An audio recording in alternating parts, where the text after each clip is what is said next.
At my father's retirement party, my brother made a toast to Dad, who raised one successful son and one disappointment. He pointed at me. Everyone laughed. I raised my glass, smiled, and left.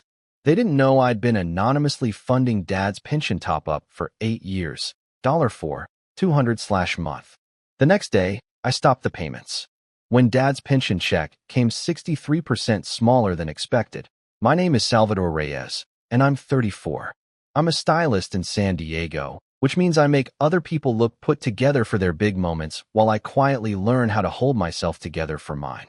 2 months ago, my father threw a retirement party at a rented hall off Harbor Drive. String lights, catered food, a cheap banner that said "Congrats, Ricardo," like it was a championship parade. My brother Mateo took the microphone like it belonged to him. He lifted his glass and smiled at the crowd. To Dad, he said, voice warm and practiced, who raised one successful son and one disappointment. Then he pointed at me. People laughed. Not a nervous chuckle, not an awkward cough. Real laughter, open mouths, leaning shoulders, the kind of laughter that tells you exactly where you stand in a room. I raised my glass. I smiled. And I left. They didn't know I'd been anonymously funding my dad's pension top-up for 8 years, $4, 200 a month, every month, like a second heartbeat. They didn't know I'd been the difference between comfortable and counting cents. And they definitely didn't know what I'd left behind. An envelope taped under my father's gift bag, addressed in my handwriting, but sealed with someone else's name. Because hours later, when that envelope was opened, everything changed. And the next morning, I made one phone call and stopped the payments. When Dad's pension check came 63% smaller than expected, nobody laughed. Not anymore. People always ask how you can love your family and still feel like you're drowning when you're around them. I tell them it's simple. Some families don't hit you. They just erase you, slowly, politely, with smiles. I learned early that be flexible meant be invisible. Birthday math. When I was 9, Mateo turned 12 and got a full backyard party. Bounce house, hired clown, the whole thing. I got a cake the size of a dinner plate and one balloon. I remember staring at it while my father took a picture. Smile, Sal, Mom hissed, pinching my elbow like kindness required compliance. I am smiling. My father glanced at the camera screen, then at me. Smile like you mean it, he said. Don't make this weird. Like my face was the problem. Like my disappointment was already my job. The scholarship that didn't count. In high school, I won a scholarship for an arts program. It wasn't huge, but it was enough to make me feel like the world had cracked open and light had gotten in. I brought the letter home and set it on the table like it was a medal. Mateo barely looked up from his phone. My father read it, nodded once, then slid it away like a utility bill. So, he said, what's the real plan? This is the plan. He sighed, the way men sigh when they want credit for patience. You can't cut hair forever, Salvador. I'm not cutting hair forever. I'm learning. You know what I mean. He tapped the table twice. Mateo's going to business school. That's stability. That's a future. Mateo smirked without looking at me. Later that night, I heard Mom in the kitchen telling Dad, he's sensitive. Just be careful. And my father said, if he's sensitive, he should toughen up. The world won't coddle him. The world didn't have to. He already had a family for that. Adult labor disguised as help. At 26, I was booked solid at a high-end salon. Brides, photo shoots, corporate gigs. I was finally earning real money. That's when the calls started. Hey, Sal, Mom would say, sweet as a spoonful of sugar. Your dad's truck needs repairs. Hey, Sal, Dad would say, blunt and proud. Mateo's got student loans. You know how it is. Hey, Sal, Mateo would say, lazy. Can you spot me? I'm good for it. I'd send $300, then $700, then $1,500.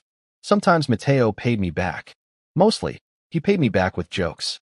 You're like our family ATM, he'd laugh. Except you actually have feelings. Once, at a family dinner, he clinked his fork on his glass and announced, everyone, a toast, Salvador's paying again. People laughed. I smiled. I swallowed it. Because I'd been trained to believe that if I didn't laugh with them, I'd be the problem. The pension secret. My dad worked for the city for decades. He wasn't rich, but he was proud.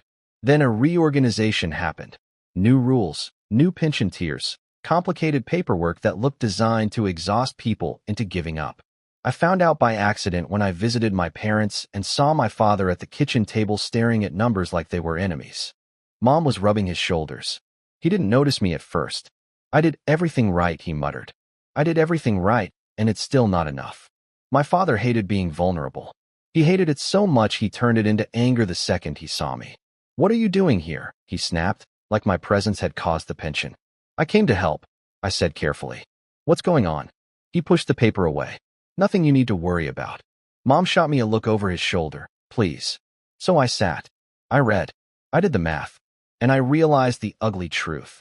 His base pension was going to be smaller than he expected, and my parents were going to pretend everything was fine until it wasn't.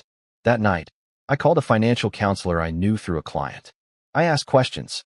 I learned about a legal pension top-up program, a way to supplement his retirement benefits through structured monthly contributions. It could be done quietly. It could be done anonymously through a third-party service. It would cost a lot. It would cost me comfort, vacations, a bigger apartment, the kind of success my brother loved to brag about. I did it anyway. I didn't tell them. Not because I wanted credit. Because I knew what would happen if I did. My father would call it charity. Mateo would call it weakness. And Mom would call it keeping the peace, which meant keeping me small. So I set up the top-up under a donor label, Harbor Trust Services. Every month, for 8 years, for $1,200 left my account. Every month, my father stayed proud. Every month, I stayed invisible. When Dad announced he was officially retiring, Mom called me like it was urgent. Salvador, she said, we're doing a party. Your dad deserves it. I agree. It's at the Bayview Hall. Saturday at 6. We're inviting everyone. Your uncles, your cousins, the church people, your dad's co-workers. How many people? She hesitated, like numbers were shameful. About 92. 92 people to watch my brother perform. 92 people to witness me being placed in my assigned corner. Mateo's handling the speeches, she added. You know how he is, he's charismatic. Charismatic.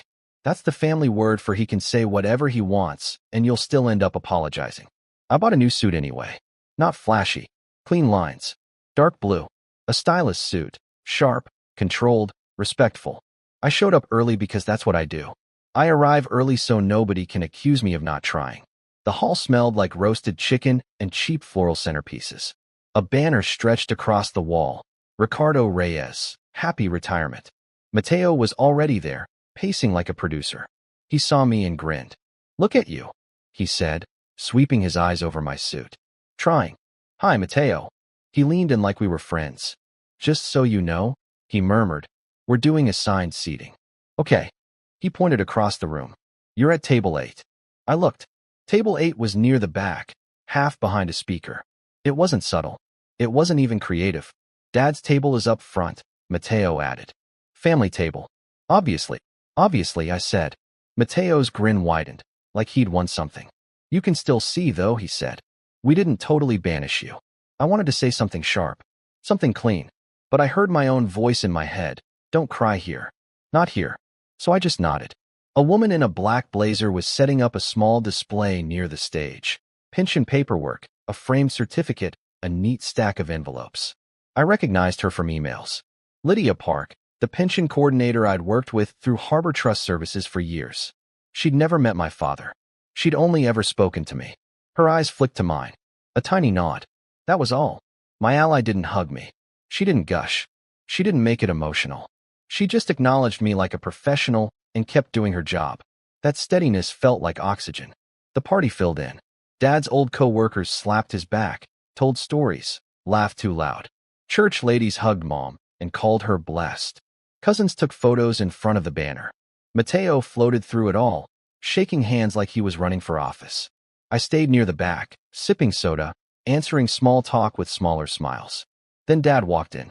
He looked good, gray at the temples, shoulders still straight, wearing the watch I'd bought him 3 Christmases ago, even though he'd told everyone Mateo bought it. People cheered. Mom wiped tears. Mateo rushed in like the hero's son and hugged him hard. Dad, Mateo shouted. This is for you. Dad beamed, soaking it in. Then his gaze moved across the room and landed on me. For a second, his expression softened. Just a flicker. Then it hardened again, like softness was a betrayal of his image. He walked over, stopping at arm's length. Salvador, he said. Dad, you look great. He nodded once. You came. I said I would. He glanced around, lowering his voice. Try not to make it about you tonight. The words were so familiar, they barely hurt anymore. But the way he said them, like he was warning a dog not to bark, still made my stomach twist. I won't, I said. It's your night. Good, he said, and walked away. I watched him go. I watched Mom follow him. I watched Mateo slip into the center of every photo. And I understood something with a sudden, quiet clarity. This party wasn't for Dad. It was for the story they liked telling about themselves. And I was the punchline they used to keep it entertaining. Dinner started. Then came the speeches. Mateo clinked his glass and strode to the microphone, smiling like a man about to do a victory lap. I felt my pulse pick up. Not fear. Recognition. This is the stage, I thought. This is where they do it. Mateo began with the safe stuff. Dad worked hard. Everyone knows that, he said, gesturing to the crowd. He sacrificed. He showed up, every day, for this family. People clapped. Dad puffed up, pleased. Mateo continued. And as his son, his successful son, I've always tried to honor that. A few people laughed, like it was charming. I didn't move. Mateo's eyes found me anyway. They always did. He shifted his grip on the mic, setting the moment like a comedian setting a punchline.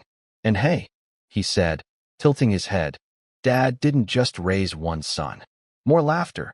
He paused, letting it grow. He raised two. He looked directly at me. And one turned out great, he said. And one turned out. He dragged it out. A disappointment. Then he pointed. At me. Right there. Public. Clean. The room erupted. Not everyone, but enough. Enough to make my ears ring. I saw a cousin cover her mouth, laughing. I saw my aunt stare at her plate. I saw Mom freeze, halfway between smile and panic, like she knew it was wrong, but didn't know how to stop it without breaking the family script. Dad chuckled. Actually chuckled. Like it was harmless. Like I was supposed to laugh too. My hands were steady. That surprised me. Mateo leaned into the mic, feeding off the reaction. It's okay, he said. We love him anyway. Someone has to be the cautionary tale. More laughter. I stood. Not fast. Not dramatic. Just stood. My chair legs scraped the floor, and for a second the sound cut through the noise. People near me turned. I picked up my glass. I raised it. Calm, controlled. And I smiled. Mateo's grin widened, like he thought I was playing along. There he is, he said into the mic. Good sport, Sal. I didn't say a word. I set my glass down. Then I walked out. I didn't run. I didn't slam the door. I didn't give them the satisfaction of a scene. Outside, the air was cool, salty.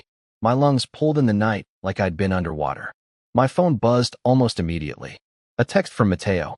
Mateo, don't be dramatic. It was a joke. I stared at it. My thumb hovered.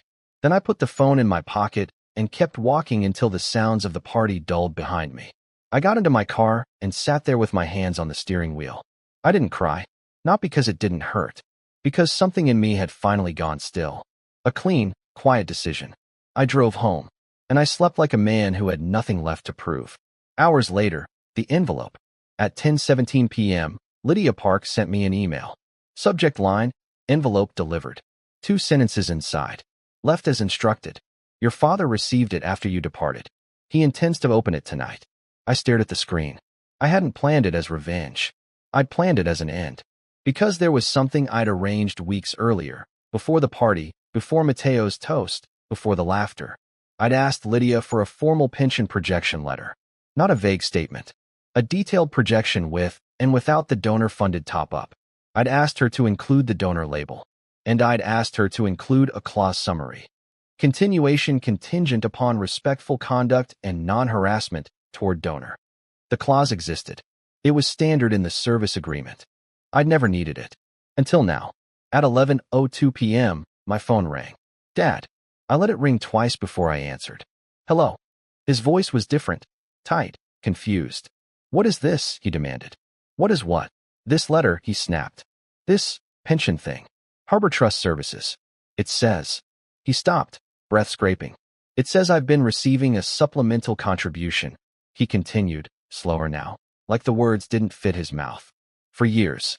Yes. Silence. Then sharp, who did this? I leaned back on my couch, staring at the ceiling. I did. More silence. I could hear Mom in the background saying, Ricardo, what is it? What's wrong? Dad's voice lowered, almost afraid. You, he said. How? I set it up. 8 years ago. What do you mean you set it up? I mean, I've been paying $4,200 a month into the top-up program. That's not. His voice rose. That's not possible. I exhaled once. It's possible. It happened. Mom's voice got closer to the phone. Salvador, she called. What is your father talking about? Dad kept going, like he couldn't stop himself. Why would you do that? He demanded, anger rushing in to replace confusion. Why would you do something like that without telling me? Because if I told you, you would have rejected it, I thought. Because if I told you, Mateo would have taken credit, I thought. Because if I told you, you would have made it about pride instead of reality. Out loud, I said. Because I didn't want you to worry. Dad made a harsh sound.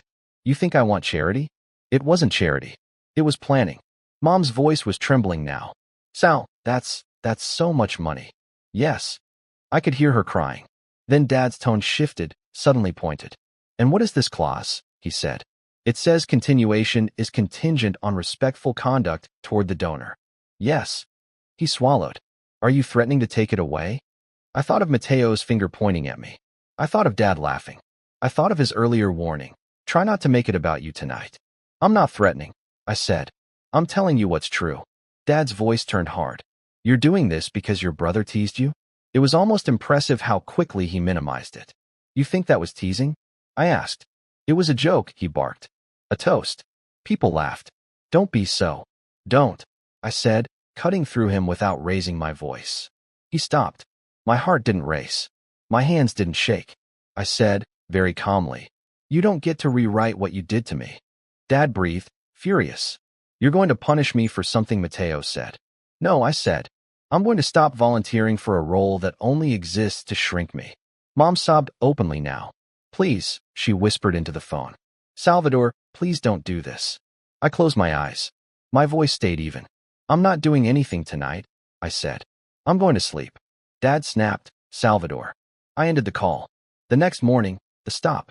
At 8:40 a.m., I called Harbor Trust Services. A man with a polite voice answered. Harbor Trust, this is Noel. How can I help you?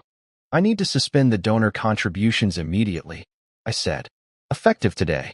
There was a click of keys. May I ask why? I stared at the sunlight on my kitchen floor. Harassment clause, I said. A pause. Understood, Noel said, voice turning more formal. We'll process the suspension. You'll receive a confirmation email within the hour.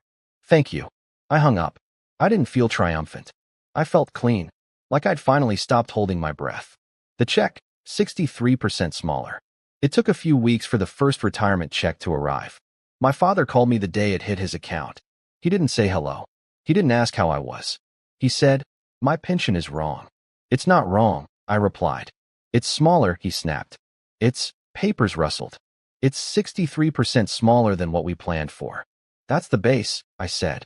Without the top-up. His breathing turned ragged. Mom's voice broke in, desperate. Salvador, please, your father can't. He can't, I said, gentle but firm. He's been able to for 8 years. Dad's voice went low, dangerous. You can't just take it away. I didn't take away your pension, I said. I stopped adding mine. You owe us. No, I said. The word landed like a door shutting.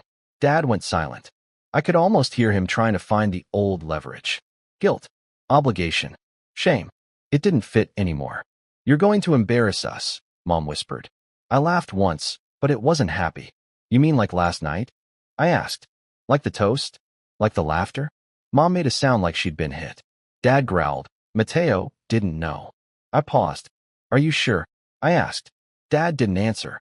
And that was answer enough. The aftermath didn't arrive in one dramatic wave. It arrived in messages, 1,000 tiny grabs at the old me. Scene 1. Phone blowing up. Mateo called first. I let it go to voicemail. He texted. Mateo, okay, enough. Tell Dad you'll turn it back on. Mateo, you're really going to do this? Over a joke? Mateo, you always do this. You always make everything weird. Then came the voice message, his tone different now, flatter, edged with panic.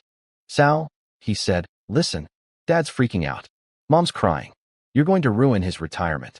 Just turn it back on. I'll talk to him. I'll apologize, or whatever. Or whatever. That was the closest Mateo ever got to remorse. I didn't respond. The apology that isn't one. Mom drove to my apartment 3 days later. She didn't call first. She knocked like she owned the door. When I opened it, she stepped inside immediately, eyes red, clutching her purse like a weapon. "Salvador," she said, voice shaking. "This is tearing the family apart." I closed the door behind her. "It wasn't held together," I said. "It was taped over my mouth." She flinched. "Mateo feels terrible," she insisted. "Does he?" "Yes," she lied. Then, softer. "Your father is humiliated." I watched her carefully. That word. Humiliated. Not hurt. Not sorry.